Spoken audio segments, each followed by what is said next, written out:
recollection of music was like vinyls, just like flipping. I remember like a big pile of vinyls in our house when I was a little kid, and just kind of going through them and probably wrecking them, you know, kind of like getting our fingerprints and all crap all over them. But my brother and sister just messing around, listening to music, and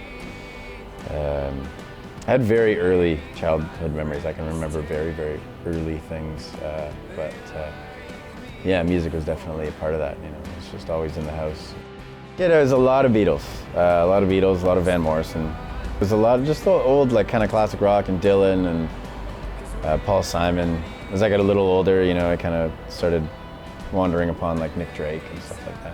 And it's funny, you know, you get, when you're a traveling musician, you get asked a lot what influences you, and it's a funny question because, you know, there are some things that are very specifically, palpably influential, but everything all the time is pushing you in one way or another. I mean, I feel like as you know, beings on this planet, we're always reacting to all the things that we're encountering, and so everything, you know, every bad song you've ever heard has influenced you to not make music like that. So it's funny. You kind of have to just absorb everything from the world and figure out what you like and filter it out into the things that you hope is your honest portrayal of whatever it is that you want to be doing. I think life is as influential as music, and music is very much a part of life if you just choose it to be so. I go through phases of reading more or less than I would like to, but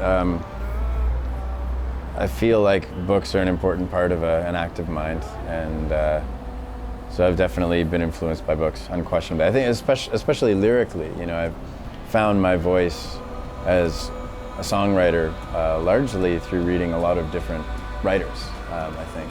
So, you know, you kind of figure out what is you, and then you learn how to be that. I don't know, and just people, you know, like conversations. Like I think that there's a lot going on in the world, and you can choose to listen to it or you can choose to not listen to it.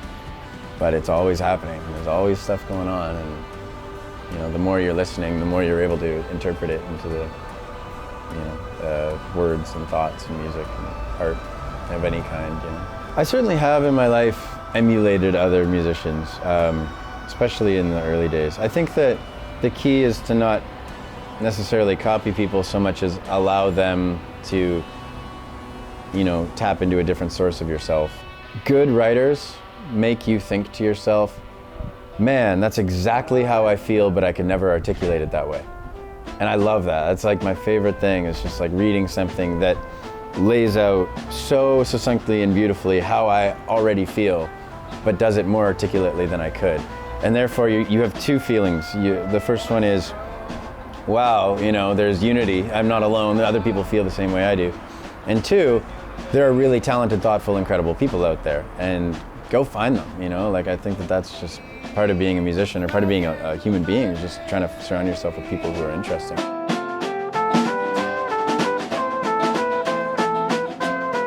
I lit up like a match as I bled gasoline, made a torch for myself to the moon with my stars made of me. Oh, I lit up that sky.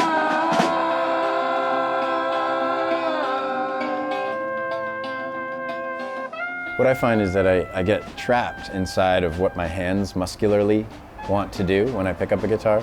So sometimes I'll try and force myself to just write a song on something entirely different than guitar, and then figure out how I want to do it. I would consider myself a competent rhythm guitar player, but you know, unfortunately I've been surrounded by some really, really, really fantastic world-class guitar players. So, you know, I'm a molehill in the world of mountains, it seems at times, but I don't know, there are things that I'm good at, and there are things that I know that I have a long way to grow at, and I think one of my strengths is bringing on people who can help me get better, and who can show me, or just, you know, be an example of depth, and luckily I've got a lot of those people around me.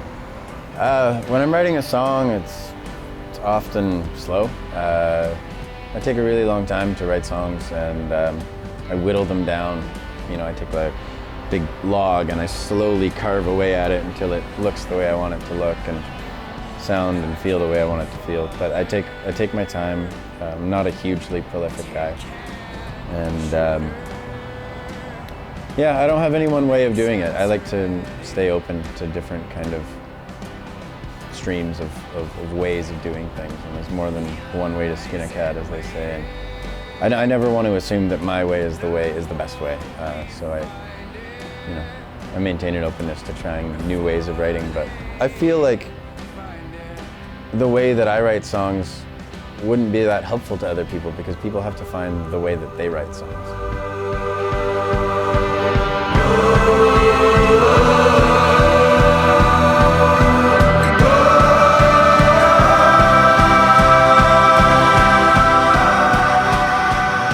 It's weird. It's sort of like when a great line comes to your brain or something like that.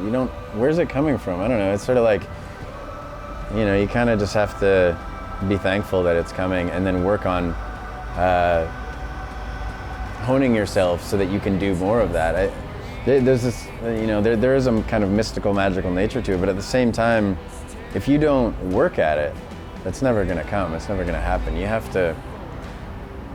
It's like if you were a really great basketball player, you might pull something off unconsciously, like out of the blue in the moment, and that's kind of awesome. But you wouldn't have never built, the kind of cerebral understanding of what's happening if you hadn't gone and played 1 million hours of basketball. So it's sort of like the longer you do something and the more you force yourself to assume that you could be better, the deeper you get into it. And then, of course, the deeper you get into anything, the more you realize you have to learn, which is humbling. It's like the more you understand about the world, the more you realize that you're only beginning to scrape the tip of the iceberg. So. Food is like music in that if you rule out any one country or genre, you're gonna miss out. Whereas the cream of the crop in all, the best hip hop or the best country or the best indie rock or the best folk or whatever is going to be great. So, it's just like the best Italian or the best Mexican food is going to be awesome. So it's about, quality, good food.